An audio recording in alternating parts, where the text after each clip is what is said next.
और अब खबर आई कि इस्लामाबाद इंतजामिया ने पाकिस्तान तहरीक इंसाफ के 8 सितंबर के जलसे के लिए रोड मैप जारी कर दिया। डीसी इस्लामाबाद इरफान नवाज मेमन ने कहा कि पाकिस्तान तहरीक इंसाफ को संगजानी में जलसे की इजाज़त दी गई है। जलसे के शुरका मुकर्रर करदा रास्तों पर ही रहेंगे। जलसे में शिरकत के लिए आने वाले मोटरवे M1 इस्तेमाल करेंगे। ये अहम खबर आपको दे रहे हैं। इस्लामाबाद इंतजामिया ने पाकिस्तान तहरीक इंसाफ को मशरूत इजाज़त दी है कि वो 8 सितंबर को जलसा कर सकेंगे, जिसका रोड मैप भी जारी किया गया। डिप्टी कमिश्नर इस्लामाबाद इरफान नवाज मेमन ने कहा कि पाकिस्तान तहरीक इंसाफ को संगजानी में जलसे की इजाज़त दी गई है। जलसे के शुरका मुकर्रर करदा रास्तों पर ही रहेंगे। जलसे में शिरकत के लिए आने वाले मोटरवे M1 इस्तेमाल करेंगे। ये खबर आपको दे रहे हैं। इस्लामाबाद इंतजामिया ने पाकिस्तान तहरीक इंसाफ के 8 सितंबर के जलसे के लिए रोड मैप जारी कर दिया। डीसी इस्लामाबाद इरफान नवाज मेमन ने कहा कि PTI को संगजानी में जलसे की इजाज़त दी गई है। इरफान नवाज मेमन डीसी इस्लामाबाद हमें ज्वाइन कर रहे हैं, उन्हीं से मज़ीद बात कर लेते हैं। सर बहुत शुक्रिया, आपने इजाज़त दे दी है, वो भी मशरूत तरीके से। क्या क्या शराइत रखी गई हैं इजाज़तनामे में? जी बहुत शुक्रिया जी। सबसे पहले तो मैं ये आपको बताऊं कि जैसे आपने कहा कि संजानी में ये अलाउ किया गया है जलसा, but at the same time जो इस्लामाबाद हाई कोर्ट की डायरेक्शन है कि जी हमने बैलेंस ड्रॉ करना है बिटवीन दोज जो इस जलसे में पार्टिसिपेट करने हैं और उनके लाइव्स डिस्टर्ब ना हो जो इस जलसे में पार्टिसिपेट नहीं कर रहे। तो उसके लिए रूट जो है ना वो डिटरमिन किया गया है, नोटिफाई किया गया है।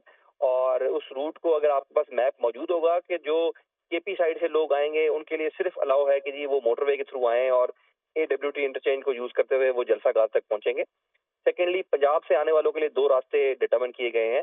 एक M2 मोटरवे है और वो उसी M2 से आते हुए देन AWT इंटरचेंज को यूज करेंगे और जलसा गाह तक पहुंचेंगे। सेकेंडली, वो पंजाब के डिस्ट्रिक्ट जो GT रोड पे वाक़ हैं such as Gujranwala, Sialkot and then Jhelum and Wazirabad and जो है गुजर खान वगैरह, उधर से जो लोग GT रोड को यूज करेंगे वो रवात की तरफ जब पहुंचेंगे तो रवात से एक रोड चकबेली रोड लीड करता है टुवर्ड्स चक्री इंटरचेंज एंड दैट चक्री इंटरचेंज जो है वो M2 का हिस्सा है और वो वहां से आते हुए फिर AWT इंटरचेंज के लिए आएंगे। फाइनली मैं ये बताना चाहूँ कि जो इस्लामाबाद में रहने वाले लोग हैं उनके लिए पर्टिकुलरली जो न्यू मागला एवेन्यू है जिसको ईरान एवेन्यू भी कहा जाता है वो नोटिफाई किया गया है कि जलसे में जाने वाले लोग सिर्फ इस रास्ते को इस्तेमाल करेंगे और इसी रास्ते से वापस भी आएंगे। बेसिक अगेन मैं रिपीट कर रहा हूँ फॉर रिपीटेशन के इसलिए किए गए हैं ये रूट्स ताकि जो आम आदमी इस्लामाबाद का रहने वाला है और जलसे में नहीं जा रहा तो उसकी लाइफ इफेक्ट ना हो और उसको एक आम लाइफ गुजारने का मौका मिल सके। तो ये बेसिक एक हमारा पर्पस है, बेसलाइन है कि ये रूट्स नोटिफाई क्यों किए गए हैं। However at the same time ये भी इन जो ऑर्गेनाइजर्स हैं जलसे के उनको बिल्कुल कैटेगोरिकली बताया गया है कि if someone is found violating these rules then कानून हरकत में जरूर आएगा, नंबर 1। नंबर 2, जो इनको परमिशन दी गई है वो उनमें तकरीबन को 38 शराइत हैं जिसमें CCTV कैमरे लगने की है, जो लोग स्टेज पे जाएंगे उनकी प्रायर कुछ लिस्ट उन्होंने प्रोवाइड करनी है, इंटरनल सिक्योरिटी इनकी अपनी जिम्मेदारी होगी, जो लॉ इन्फोर्समेंट एजेंसीज होंगी चेकिंग कर रही होंगी उनके साथ इनकी प्रॉपर कोऑपरेशन होगी और कोई वेपन अंदर नहीं लाने की इजाजत होगी।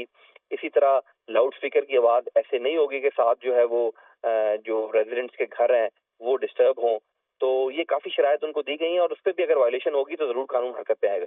और ये बिल्कुल कैटेगोरिकली जो ऑर्गेनाइजर्स हैं, मैनेजर्स हैं इस इवेंट के, उनको ये बता दिया गया है जी।